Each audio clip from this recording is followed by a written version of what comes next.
Здравствуйте! Итак, оральные капли Вакара от Richard Bittner AG. Эта компания является одним из мировых лидеров по производству лекарственных препаратов, в том числе и комплексных гомеопатических средств. В данном случае, согласно штрих-коду, товар изготовлен в Австрии.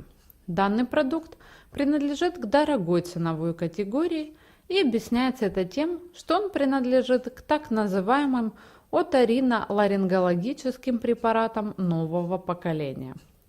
В упаковке находится флакон-капельница и инструкция. Самой жидкости во флаконе 20 мл. Препарат можно принимать взрослым и детям старше 1 года.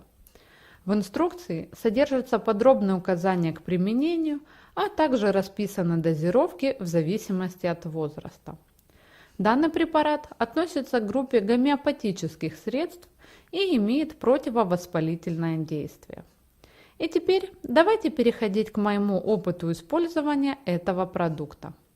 Не устаю повторять, что прежде чем что-либо принимать, обязательно получите консультацию у специалиста. Я купила эти капли после того, как врач прописал их моему ребенку.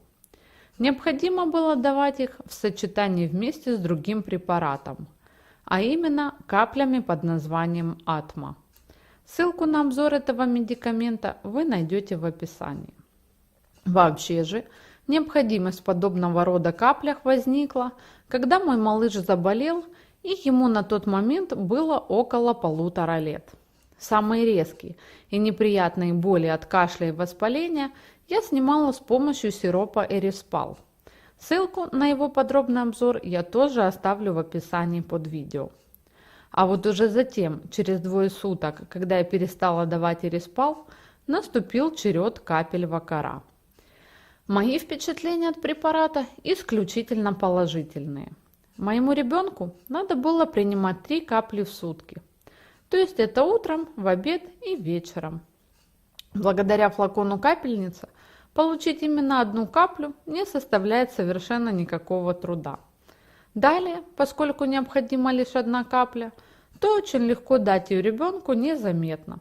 Самый простой способ – растворить в жидкости. Препарат имеет травяной привкус и немного пахнет спиртом. Но чем дольше открыт флакон, тем меньше запах.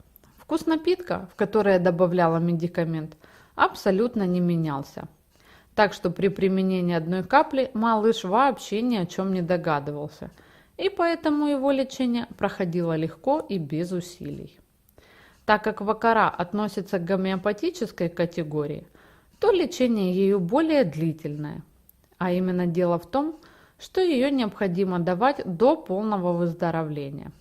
То есть пока вы видите или слышите проявление болезни, надо продолжать ее принимать. В моем случае я не прекращала давать капли до тех пор, пока у крохи полностью не исчез кашель. В целом же могу сказать, что это один из самых легких медикаментов, которые я давала малышу.